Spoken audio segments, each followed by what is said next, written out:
So David K. Wood is home tonight. His children are very sick again. They've had about literally a month of just sickness after sickness.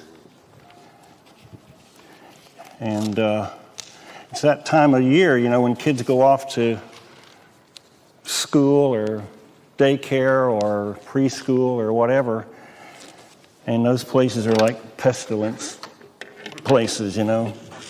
Plus this year, we have a lot of folks who have not had their normal immune system strengthening because we've been wearing masks and so forth. So I think we're going to see some stuff happen that we just probably didn't anticipate. But anyway, so that's where David is tonight, and he asked me to stand in as we look at Ecclesiastes 5 and 6, and a bunch of other stuff.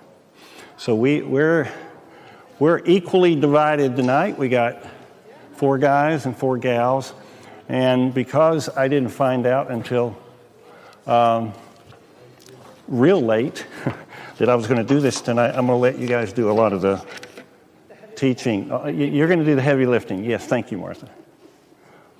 But before I do that, just a handful of things for you guys to realize. Tomorrow begins the great adventure. I told everybody. I'm sorry? I told everybody. Yeah, good. Well, I'll get to repeat it. Tomorrow begins the great adventure of trees getting knocked down and holes getting dug and all kinds of stuff. So by the time you get back here on Sunday, it'll all begin to happen. And we'll be in, I'm just guessing, probably around a 2-year time frame of getting all that done, and we will have some extra work to do around here because they're going to be stirring up all kinds of dust and all kinds of stuff. So, you know, we may be saying, hey, show up with a broom and help us. The other thing, you know, I thought about this because there was one time we had a little bit of an infestation of snakes in the building. We had one in the office. I think when you guys were cleaning up like we had six come in the building, and by the way, the first start, which you'll see on Sunday, will be a 14-foot high dirt pile. Yeah, dirt pile. Don't tell my daughter. All she ever wanted as a kid was a big pile of dirt. That's all she ever wanted.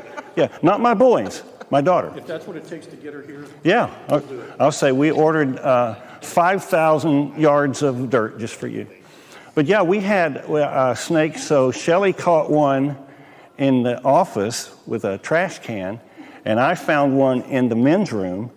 And I immediately went in the women's room because I thought we might have to call 911 if there's a snake in the women's bathroom. But yeah, I think in the cleanup or something, stirred up a snake's nest or something like that. Actually, when we were getting the pine star out of the shrubbery that's on the side of the building, that's what stirred them up.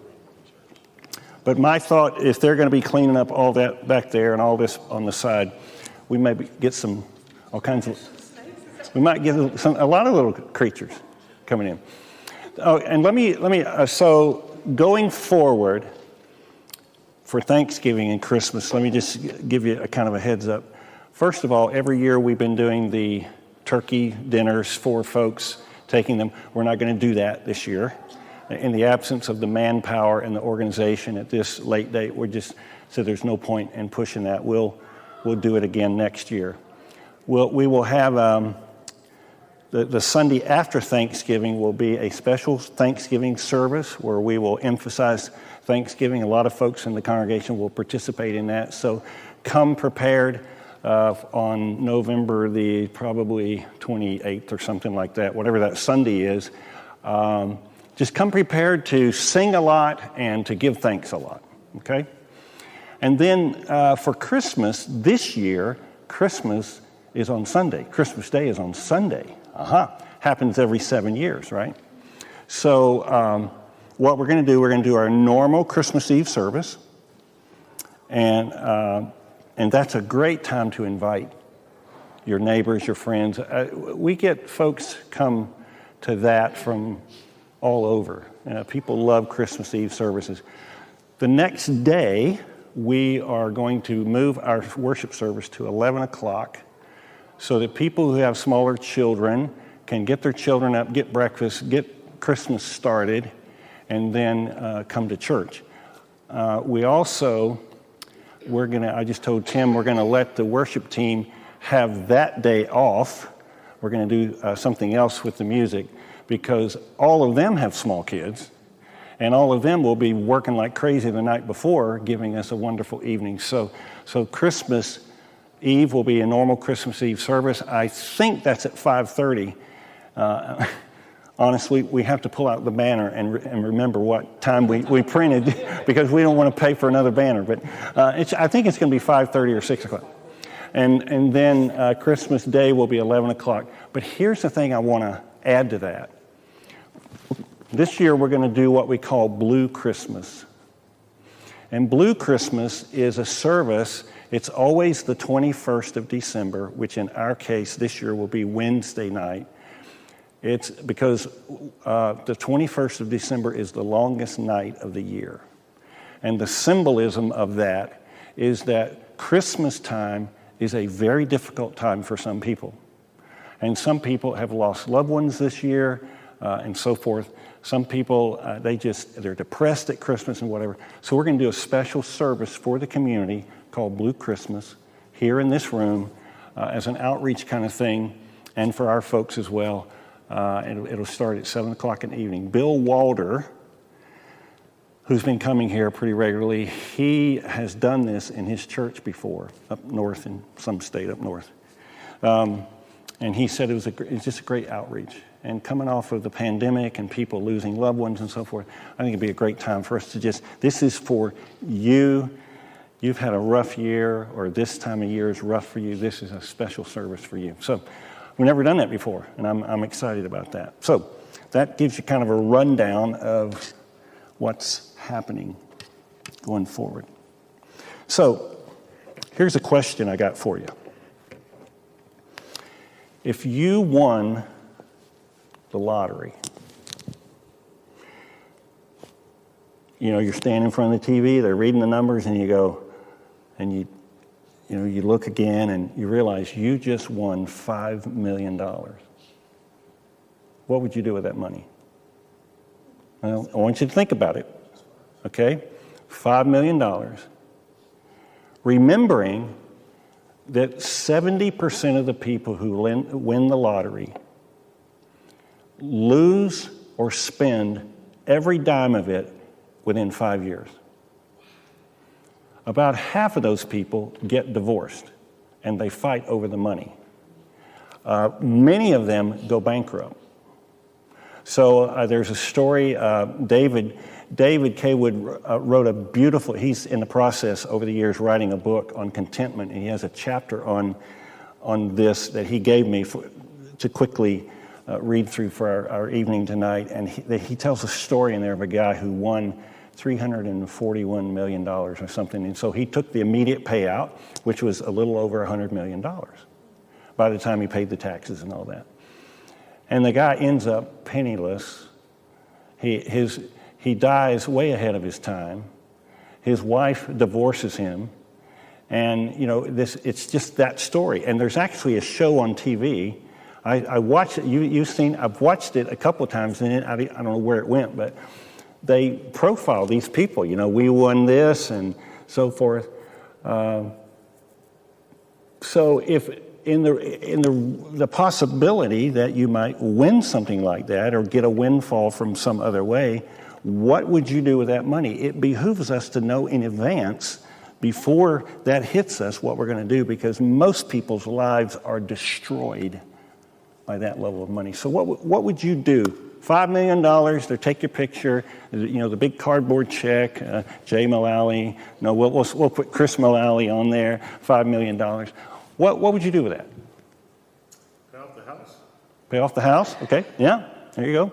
Put half of it in savings or something, making an interest of some sort. Okay, you're going to make some money off of it, yeah. What else? I mean, just to be clear, my house is not $5 million. So you're going to move to a bigger house? And then pay it off. Buy the 2 or 3 houses adjacent. College fund for the grandkids. Okay, college fund for the grandkids, sure. Yeah, what else? Maybe car fund for them too. Car fund, and now, I want to be your grandchild, a car fund and a college fund. It's got to make sure it's an electric vehicle. Yeah, at that point, by the time they get, yeah. A wood shop like Clark's. A wood shop, that's right. Because over the years, Envy's coming out. Envy's coming out. because over the years, it's probably worth $5 million by now. Clark has this philosophy: every project demands a new tool. So when he gets a project, he goes out and buys a new tool for it. Yeah. I'll tell you someday what Clark did with his mom's wheelchair. But anyway, what else? What would you do? I want to hear women talk. So it would free me up to be able to do ministry. Okay. And by that, you mean you wouldn't have to work necessarily? I would do quote unquote work maybe, but You wouldn't have to go to work and, yeah, okay. Yeah, free you up to do ministry, yeah. you know, Amanda, you just won $5 million. What are you going to do? Buy a bigger shed. Buy a bigger shed and more worms, right? She's not going to tell Fager about it. I'm putting away money for the kids, college, there's 5, so that's a big chunk of money right there. Okay, Big house that we can afford it right now, we're in a shoebox. Cars, yeah, I need a new car. okay. Amy? I don't know. That is a tough one. I mean, I would definitely spend frivolously on little things, but there's nothing big that I'd buy. Yeah. I mean, I'd go out and get every lens I can for my camera. Yeah, there you go. crafting supplies for your Do you? So crafting supplies and a camera, that's about $4 million of it, right? Yeah. Yeah. I have to custom make, certain things, make sure that I can fit in my world, so to speak. So Oh, certain engineers and architects have super. changed You need to. things for me. He's gonna. Demetrius is gonna have a supersized fund, right? Yeah. You were about to. I'm sorry.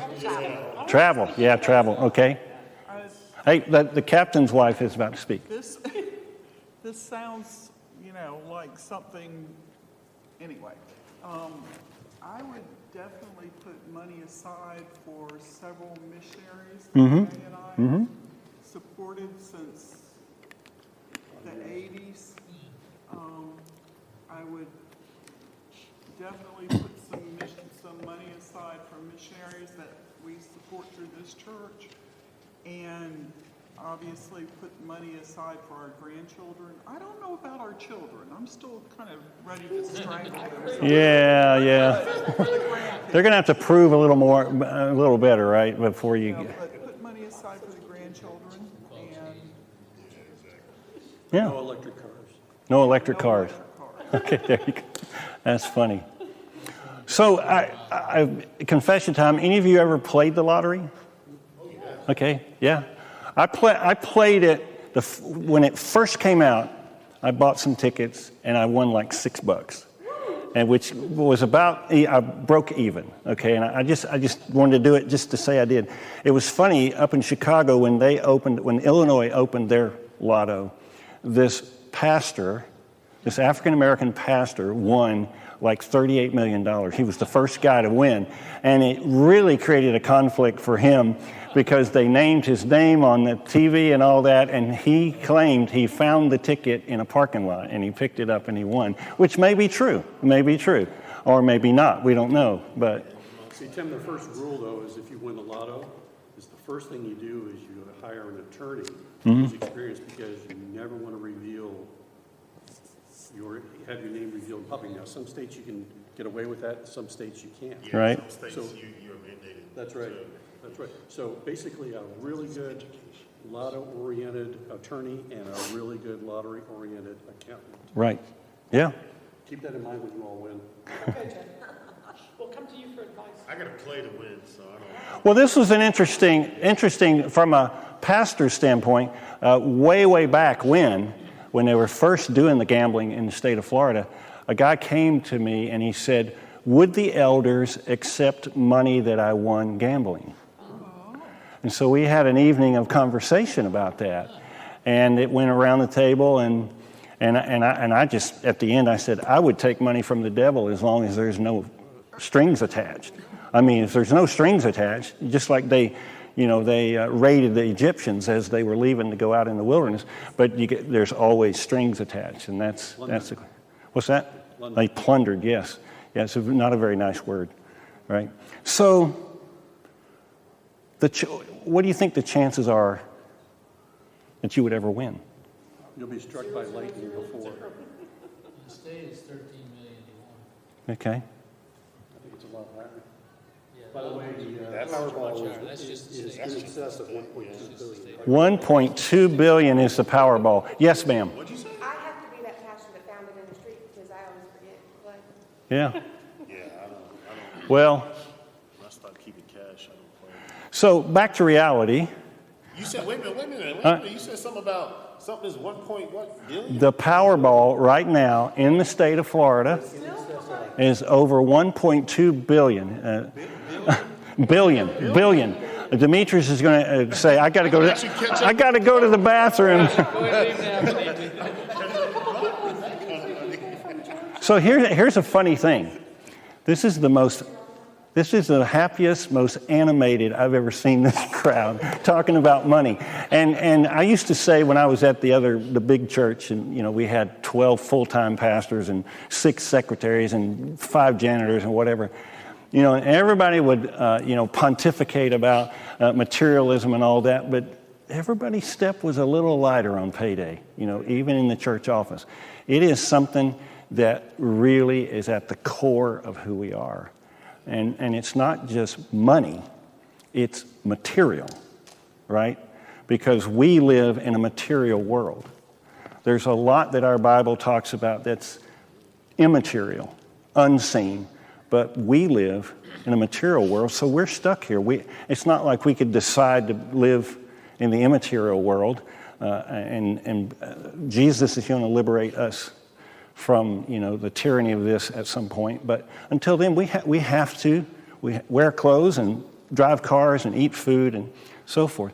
Interestingly enough, the church hit the lottery for $5 million, right?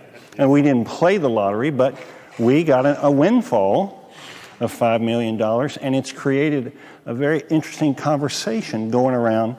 And I'll tell you what, just to encourage you guys, our deacons and elders, there's nobody frivolous about this question. Everybody, I'm amazed and just gratified that the conversation that's going on is very deeply serious and very deeply spiritual about that money. So I feel good about that, and there'll be more coming out about that as we, roll some of that out. Tim, I think, just if I can interject. Sure. Not to justify the happiness that I have when there is a payday or whatever, but I think that I contribute my reward or what I'm earning as fruit. It's fruit of my labor. Mm-hmm. That fruit can also help provide for my wife and children, missionaries that I support, my church and its ministry.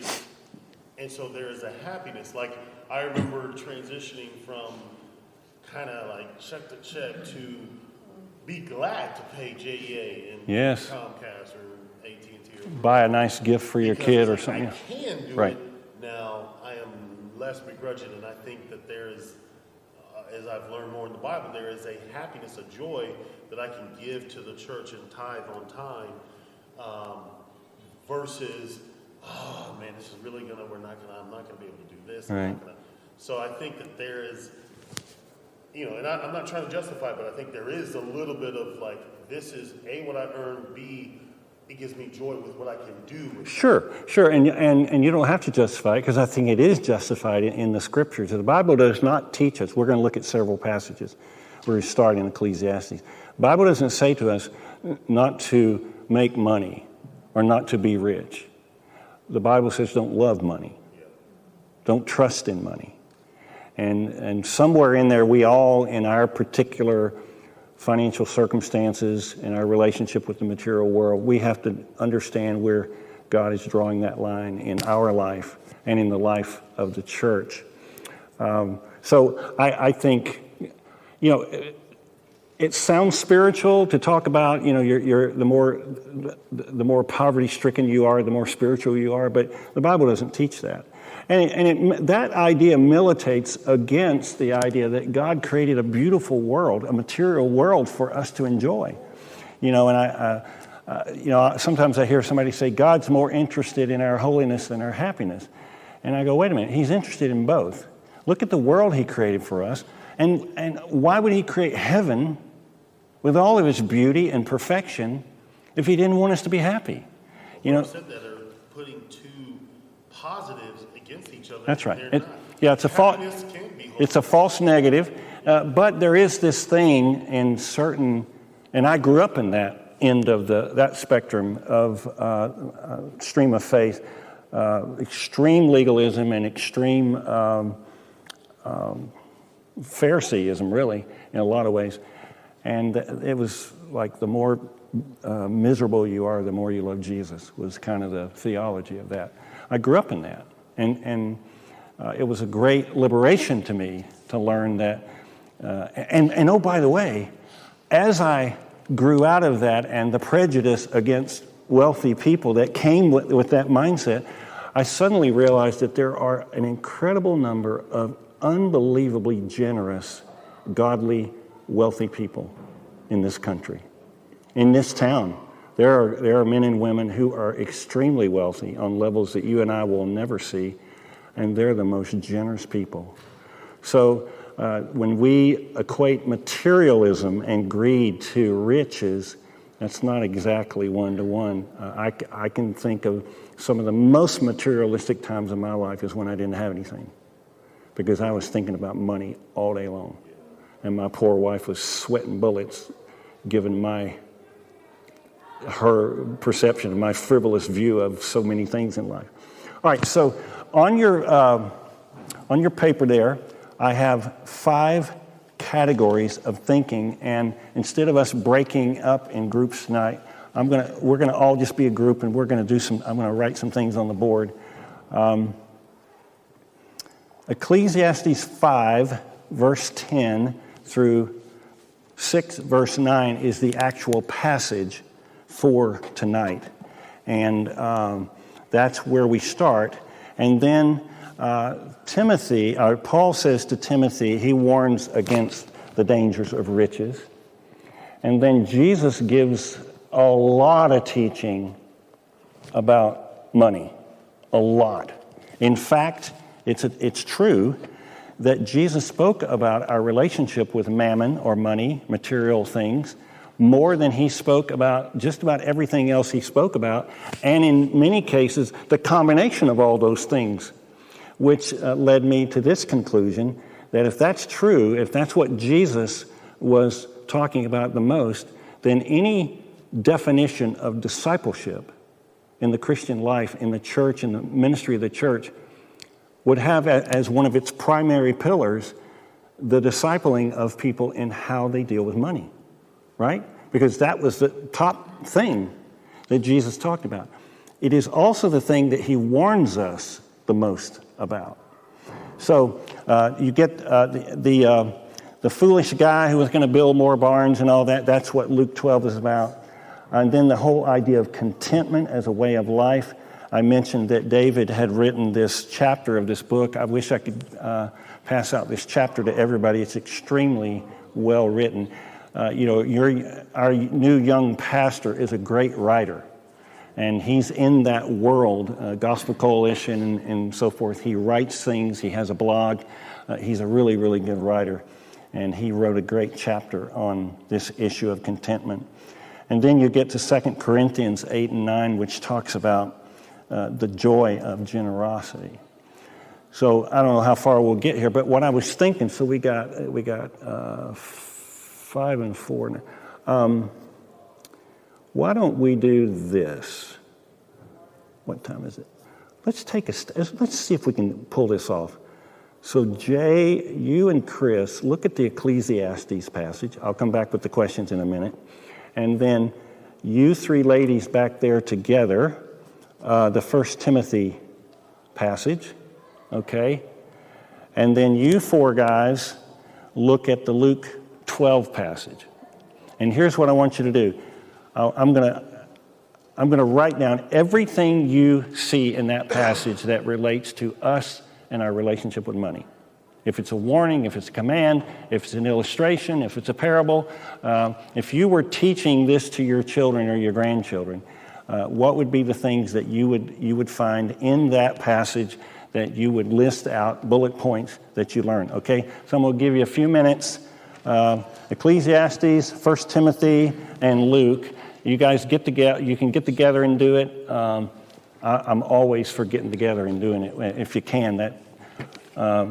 The whole is greater than the sum of the parts in so much of Christian life. So, and everybody knows everybody, right? So, I'm going to see if I can do this.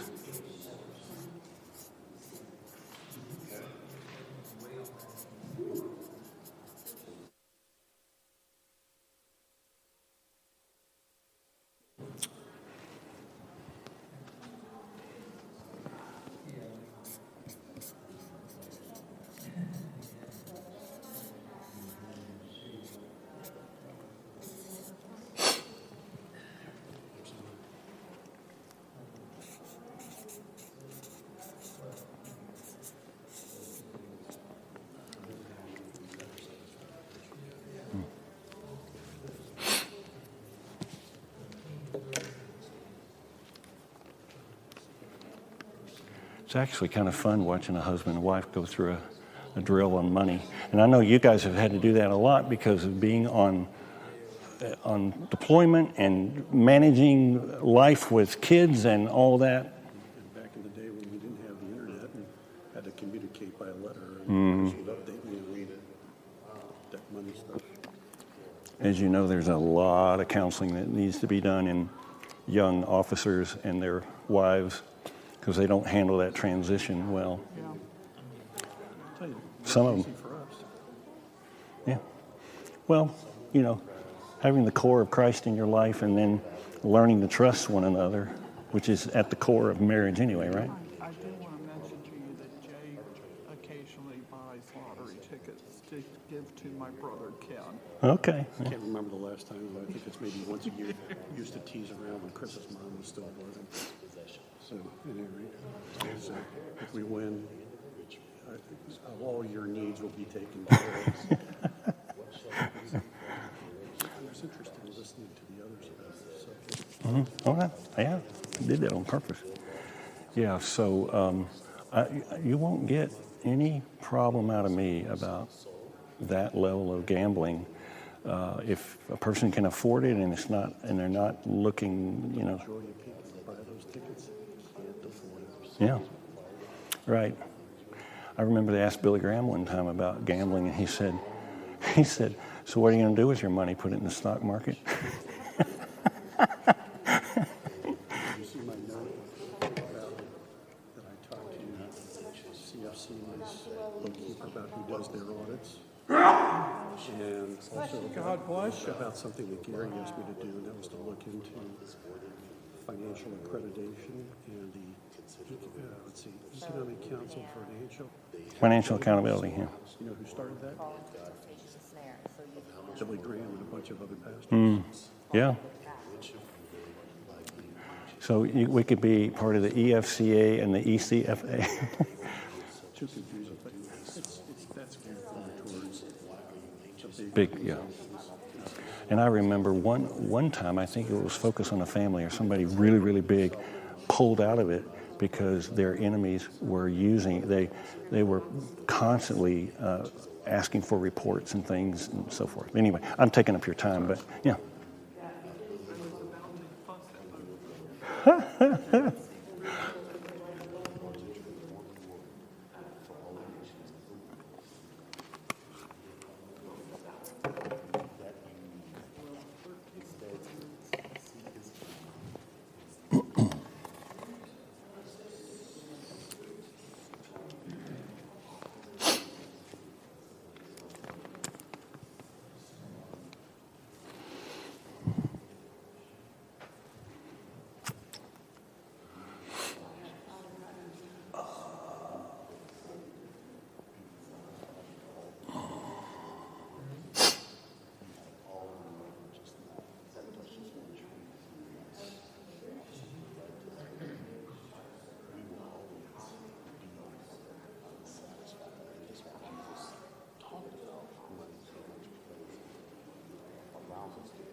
So, you know, I've never been, I remember growing up, what I'm going to do, I'm going to do something I'm not going to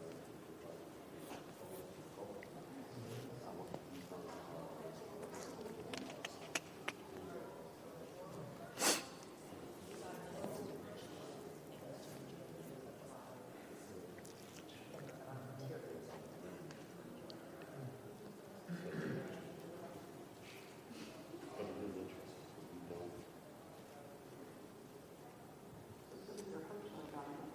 this comes after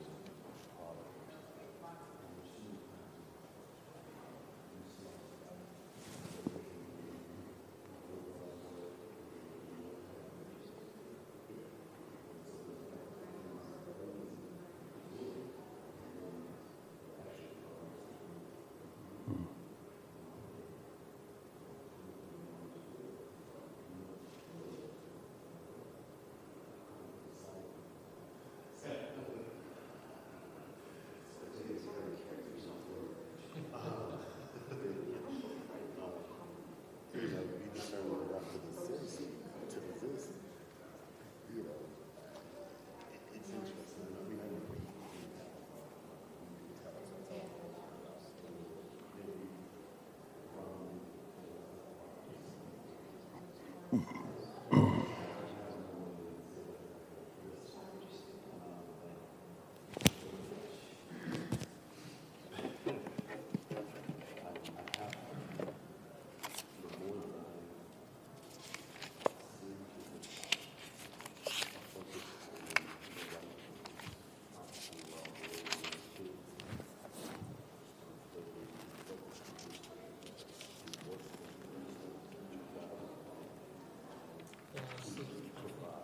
Yeah, I think that's a reflection of what this passage is saying. The key to the right perspective is what you really treasure, what you treasure.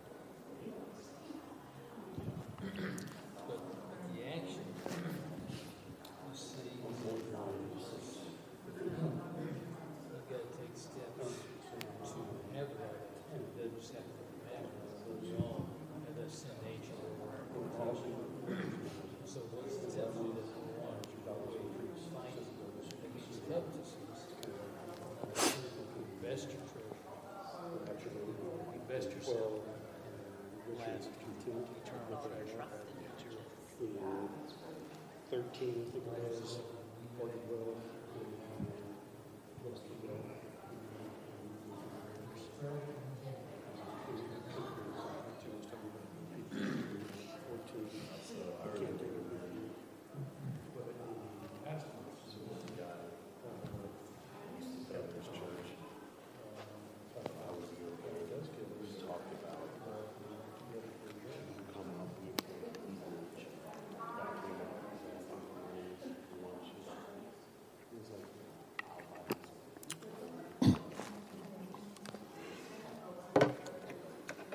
Okay, a couple more minutes.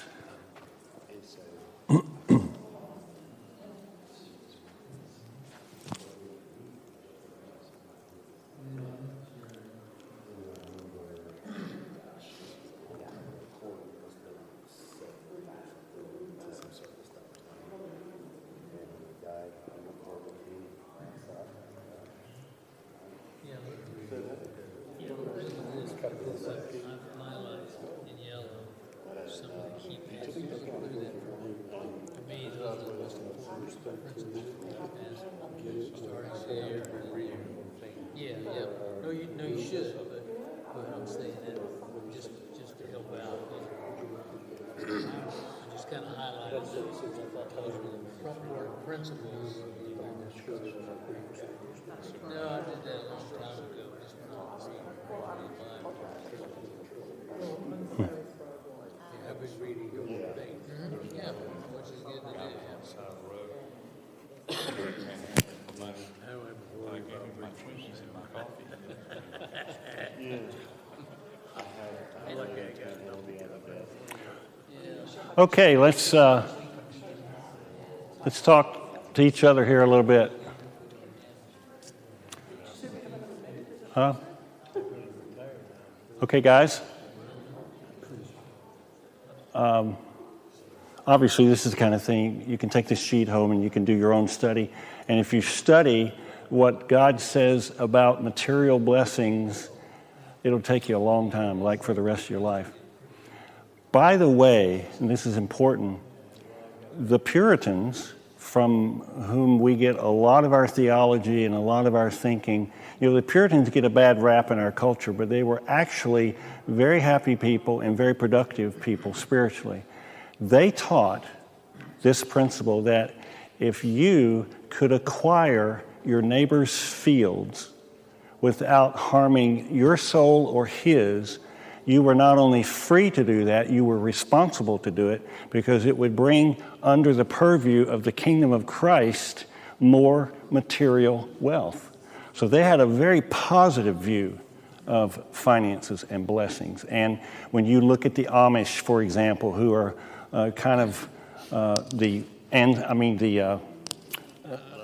and all those guys, they're very productive people, and they're very happy people. Not happy like we're happy, but happy on a deeper level. Okay, so Ecclesiastes 6, the richest, smartest guy in the world, is talking about money, and he's observing. And so just give us some thoughts. And the other thing, by the way, I used to be a prolific note taker in these things. I'd write down, and one day I watched Glenn Schreiber walk up to the board and go click, and he got it all right there on his phone in one thing, and I was like, so when we're done, if you want to take a picture. Yeah, and so, and the other thing is I've been told that I write kind of like a Hebrew Klingon. And so if you can't understand my writing, I'll clarify for you. So you guys, Ecclesiastes 6. Well, actually, you started us off in 5, yes. verse 10. Thank you. That's okay. So can we start there? Yes. I think that is the easier stuff the person had to discern. So the first thing we came up with in verse 10 was that those who are rich never have enough and are never satisfied with what they have. All right. Never have enough and never satisfied. I would say rich, I would say those who love money. Well, that's, because that's the way I should my notes read. Those who love dollars never have enough and are never satisfied. In 11, the more you have, the more others will seek to be dependent upon you. Mm-hmm. I think is my way of saying it. Verse 12 goes along with verse 10. The rich are never content with what they have. Mm-hmm. By the way, you find out how many friends you have, and all your relatives that wouldn't have anything to do with you. In 13, hoarded wealth and lost wealth wind up. Tim just followed your lotto thing about there will never be anything for your heirs. Your children are your heirs. Because you'll wind up being foolish with it, kind of like the prodigal son. Mm-hmm. In 14, That's heirs, by the way. I think the ultimate lesson, you got to remember, you can't take it with you. Yeah. Yep. But there seems to be a little contradiction right at the end, because it says, God will give you these things for you to enjoy them. Mm-hmm. So, and then at the very end, though, he says, you will be given your wealth, but others will enjoy it. Yeah. That kind of seemed to go into the first part of 6. I saw a lot of what I'll call contradictions, or Chris and I think saw the same thing. We see a little bit of contradiction sometimes, or what appears to be contradiction. Mm-hmm. And that's troubling to us as Westerners, but Easterners have no problem with, even today, have no problem with contradiction. And in the case of this kind of literature, often you see that, there's this and then there's that kind of thing. Yes, sir. Well, we know who the author is, since it was Solomon. Yep. On one hand, on the other. He's the guy that was going to cut a baby in half, if you remember, So did you want to add anything to? We only got into the first few verses of 6 before you Okay. Yeah. Yeah. So this right here is just a whole series of lessons for us, for our children, and so forth. I remember the guy, he said, money talks. Mine says, bye-bye. All right, so 1 Timothy, Paul is warning the young man, Timothy, about the dangers of. So what did you ladies come up with? Godliness with contentment is very gain. Okay, godliness with contentment. Yeah. Again, you can't take anything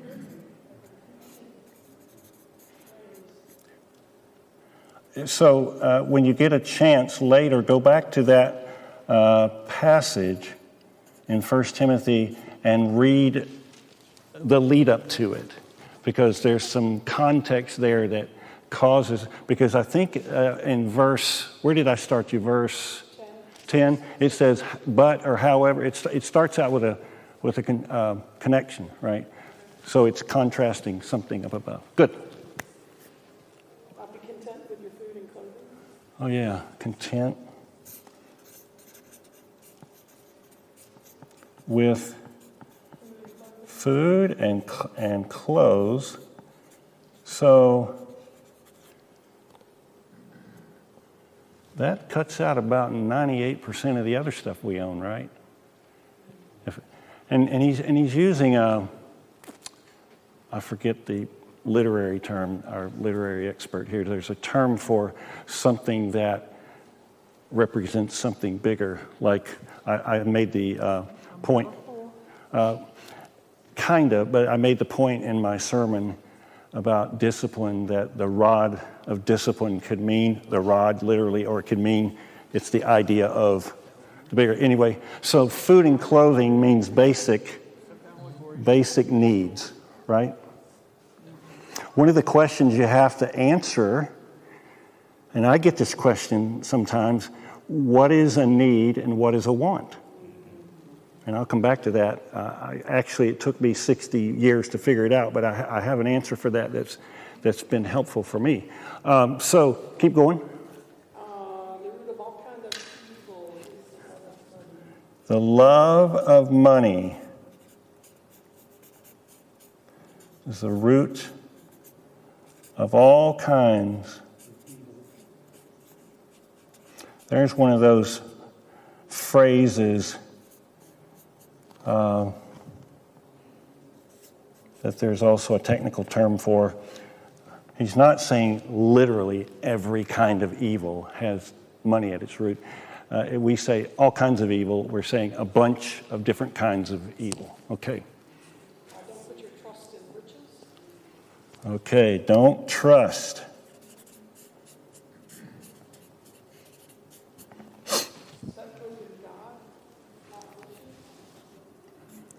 Hope in God. I got a text from David after the last Jaguars game, and it simply said, lesson learned: don't hope in the Jaguars. Yeah. So, anything else? Say again? God provides for us to give. Ah, yes. God provides for us to give. And by the way, that is the theme of the 2 Corinthians passages, chapters 8 and 9 that you have there. That he talks about the sowing of seed. God gives us seed for sowing, not for consumption. And I've seen this principle played out over and over and over in my overseas ministry, where I've given something and God fills it back in and often gives more than what I gave. And as long as I keep doing that, then he just keeps giving. But the minute I get scared or anxious or whatever and start clinging to it, that whole pipeline just shuts down. So, I think one more, humble when wealthy. humble when wealthy, yeah.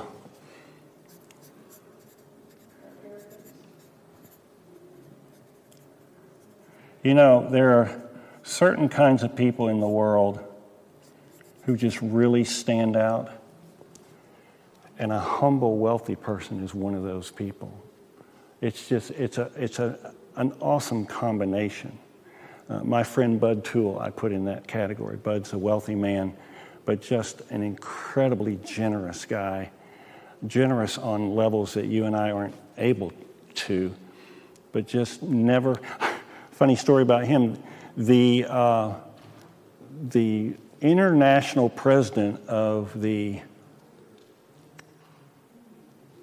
something club, it's a businessman's club, came to Jacksonville, Rotary, thank you, came to Jacksonville came from Singapore to Jacksonville to give Bud Toole an award for his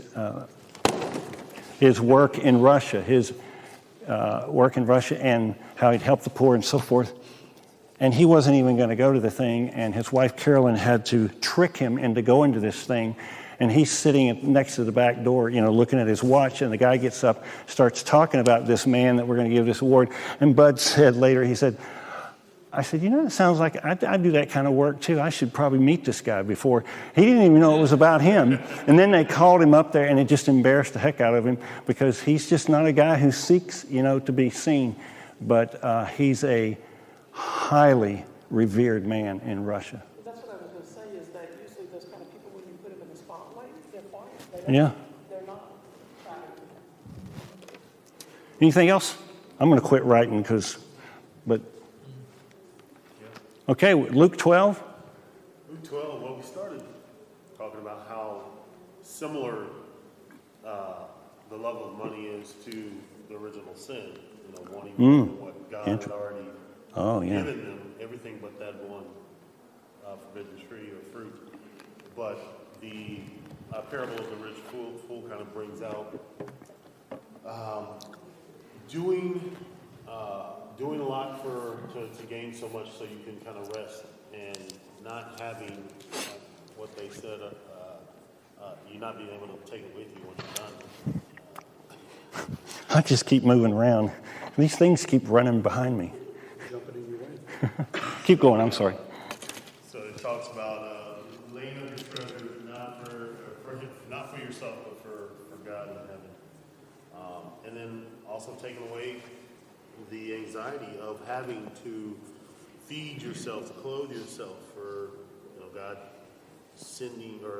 providing for even the birds of the sky that don't store up food, and the lilies who are better gilded than Solomon.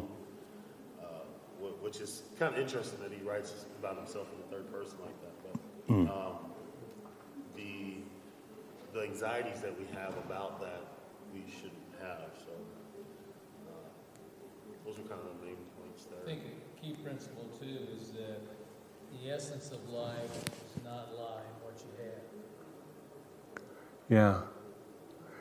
So those of you who have done any traveling in more difficult areas of the world,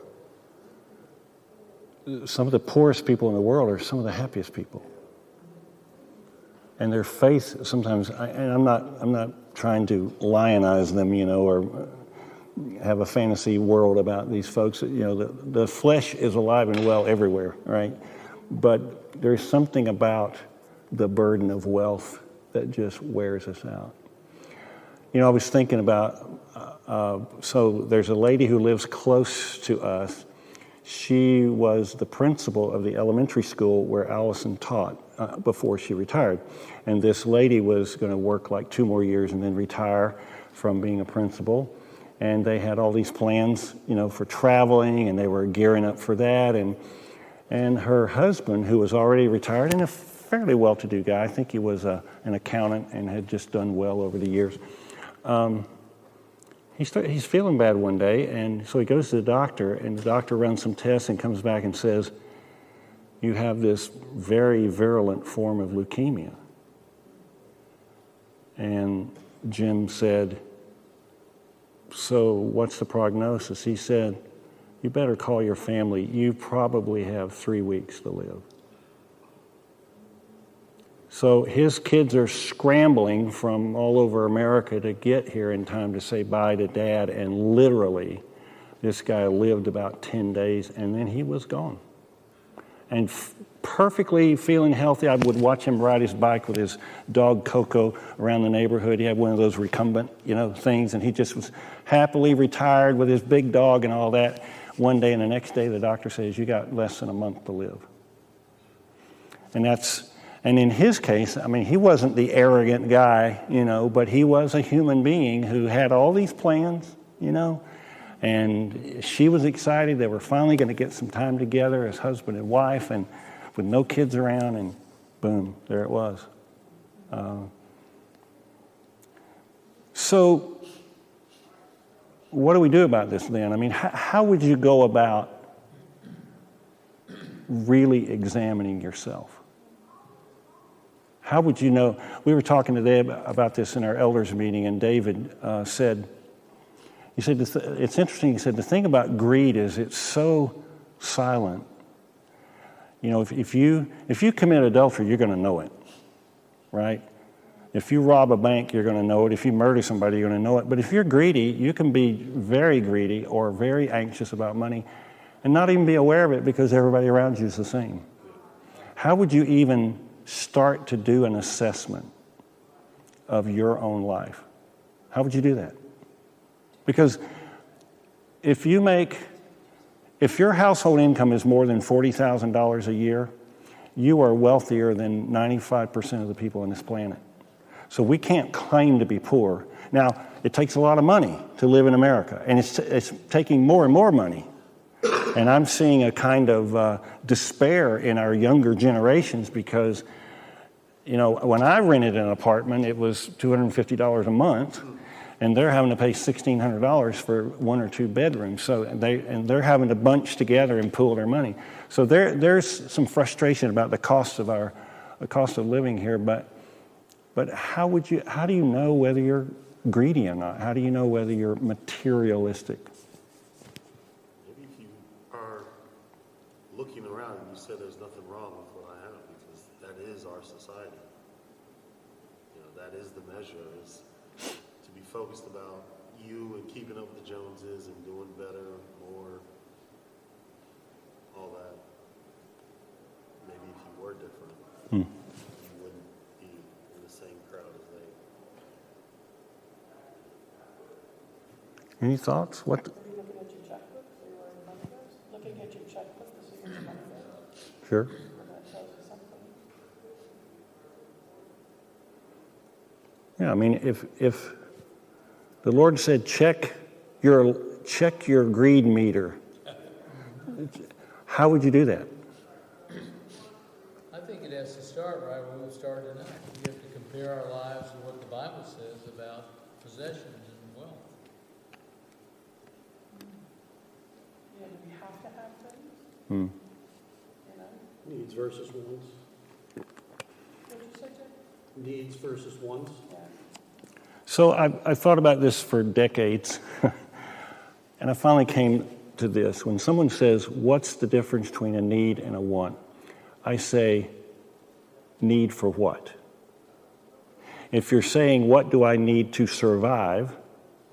You need water, you need air, you need a consistent amount of carbon-based stuff to ingest, and probably in our environment you also need shelter from the heat, so forth, to survive. And there's a lot of people who are surviving on that level. To me, the question is, what do I need to accomplish God's will in my life? That's the real need. Because that's what he's asking me to do. What do I need to do that? So do I need to own a car? No. Do I need a car in a commuter city that has the largest landmass in the world of a city? Probably, yeah. And a decent enough car that it's not constantly breaking down. Do I need a new car? No, I don't need a new car, but I need a good car. Do I need a house with a den? No. But if I'm going to have people over to my home, if I'm going to use my home as kingdom capital, I probably have to have a decent kitchen and a decent place for people to meet where they feel at home and so forth. So I start to think through need and want based upon what God is asking me to do with my life. I think the other measure, I kind of poked you a little bit with that question. This issue of contentment is the real thermometer. You understand what I mean by that? What my relationship with money is and materialism, really one of the major thermometers in my life is contentment. Am I happy with what I have? If God said you're never going to get anything else, would you go, hey, I'm fine with that? Or if he said, I'm going to cut you down a few notches, like that whole thing in Philippians 4 about I can do all things through Christ who, I like to say I can do all things through a verse taken totally out of context. The context there is that Paul had just said, I've learned to be content. I can live in a prison with nothing. I can live in a palace around wealthy people. I can do all those things and everything in between through Christ because what he wants me to do, he will make me able to do. And so everything for him was gridded through this mission that he had with his life. He says it in Acts, I count my life as nothing but to give my life to the preaching of the gospel, the grace of God, as far and as wide as I can. So what we're willing to die for becomes what we're willing to live for. And if we don't know what we would die for, then we're just going to live for anything.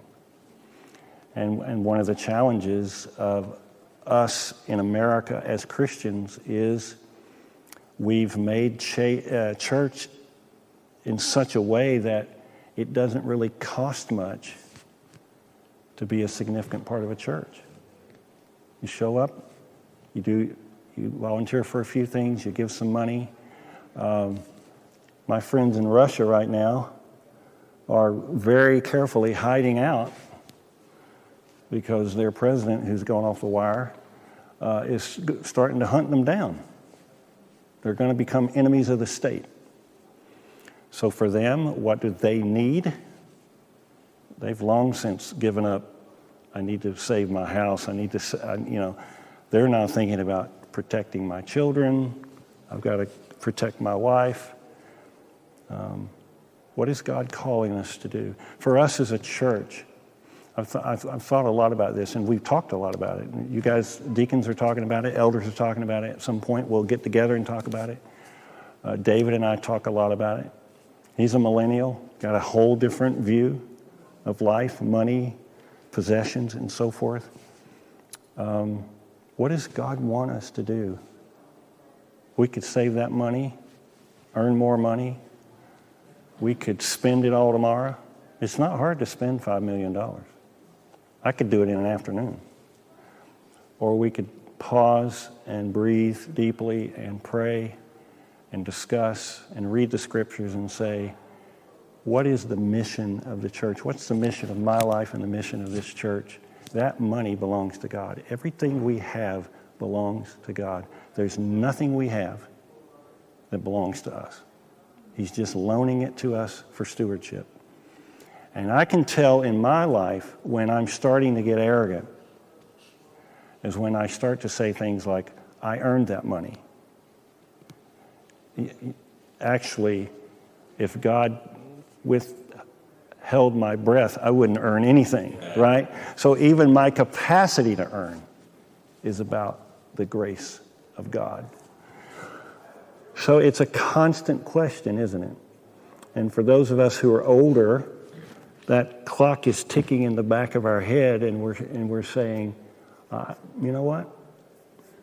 A lot of my friends are already dead. What am I going to do? What's going to be? How am I going to take my shots for the kingdom in this last quarter of my life in a way that the Lord will be happy when I get there? That's the challenge. And money is always on our mind, even when it's not on our mind. It controls everything we do. You have to go to work, or you don't have to go to work, but then you got to protect it. and it's anxiety and it's stress and it's your posse grows a lot if you win the lottery, right? People hang out with you. You watch this all the time with NFL players. Michael Vick, quarterback for the Falcons, blew his life up.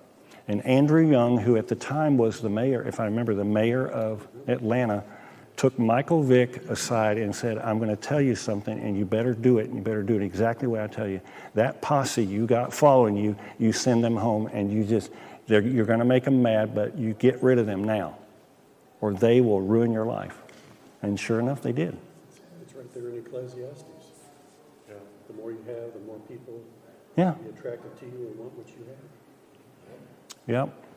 And everybody's got a need, And one of the things I pray about for this church is word is going to get out that we just got a windfall, and we're going to start getting a lot of missionaries and organizations going to be wanting the money and so forth. And we have to have real wisdom. We have to have our spiritual wits about us. So with the last couple of minutes, what's the thing that, as we've talked tonight, as you've looked at these passages, what's the one thing that most stood out to you that you're going to take to heart when you walk out of here? What's the, oh, yeah, that's me moment for you? Anybody? I feel like I need to really find a new bar measuring myself or my level of greed, and like Gary said, having more biblically based. Am I doing this that's going to help the kingdom progress, or am I doing it because I'm justifying it through something that is still just hurtful about me? Yeah, and for us as guys, a lot of times that's accomplishment, it's status, it's adequacy. What I drive, how I live, my ability to buy everybody dinner or whatever the case may be is really about what I was talking about in Genesis 3, the need for a sense of significance.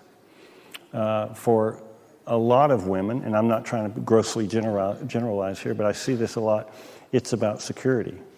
It's about, I got 3 kids to feed, and we got to have money. Or I want my kids to go to the best college. Or, I see this in churches all the time.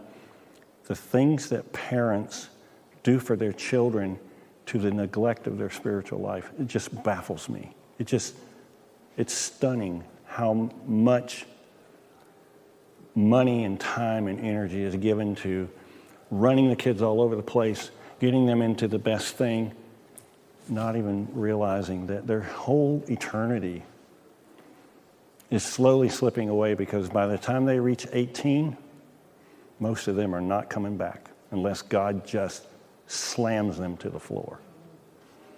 So we've got a window till they're 18. And really, honestly, it's not 18, it's when they get a car. And then they're gone. All right, so what else? Anything else? So the lesson is, in your inheritance, don't leave them that electric car. Yeah, you would leave electric cars to everybody else, right? Instead of you. Yeah, we can easily corrupt our children by indulging their need for stuff. And there's a warning about that. There's two opposite warnings. Here's a guy, Solomon says, here's a sad guy who has nothing to give to his kids and his grandkids. And then there's the other guy who has everything and he gives it away and they ruin it, Tim, when you were asking, what are the takeaways that you walk out the door with, I remember the sermon that you did probably quite a while ago where we talked about tithing, and we talked about you really were supposed to tithe 3 times, or at least biblically in the old days, Old Testament times. Tithing was really 3 times a year, and it wound up adding up to about 27%. Yeah. So you see, you're You actually listened to that. That's amazing. You don't know how gratified I am that somebody listened to my sermon. Yeah. The point being is, given the money that this church has in the bank, I think that what we've talked about here tonight really would benefit the whole congregation to hear. We don't talk about this,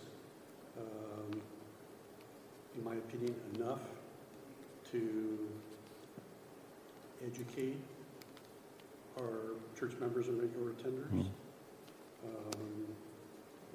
There's no doubt it's a sensitive subject. But if we don't... Yeah, because it's so close to our heart, That's right? Yeah. But if the pastors and the leaders of this church don't do that, I think we're doing a disservice to our members. Right. Absolutely. I agree. What else? Anything? Real quick.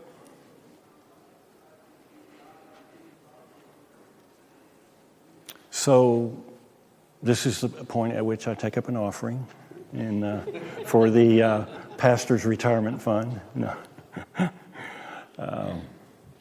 Actually, this church has been incredibly generous to me and my family on all different levels. It's really been a gracious ride for us. So, all right, Sunday's coming up. So, if any of you are willing, what's today? The 2nd? Yes, sir. So we got 2 more weeks. If any of you are willing to help me in the children's thing, Jim and Connie are there tonight.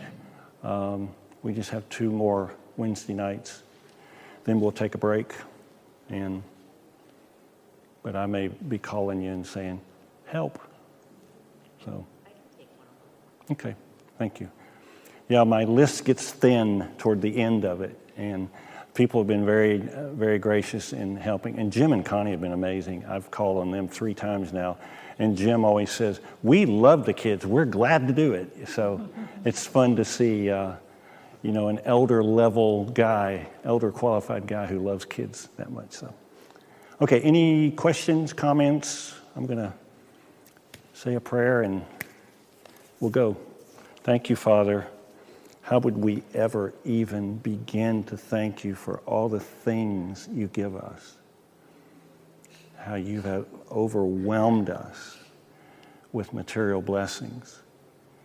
And you tell us that our spiritual blessings are even way beyond that, and that's hard to imagine. So we want to have hearts that are trusting, hearts that are grateful, hearts that are generous, hearts that are sacrificial, hearts that are driven by your kingdom and the needs of your kingdom and your glory. So I pray that it might be so. Thank you for your word, which is so clear to us. Thank you for speaking hard words to us in this area of our lives. We would not listen at all if you didn't speak hard words, and we're grateful for that. Thank you for these who have come faithfully, who long to learn your word. I pray that you would bless them for that, and that as they leave, as they go their way, that time with their family, spouses tonight would be sweet and intimate and good, and that you would give them sleep, the sweet sleep of those who do not have anxiety, but who are trusting in you. You said in your word that you give to your beloved even in our sleep. And we want to trust you with that in Jesus' name. Amen.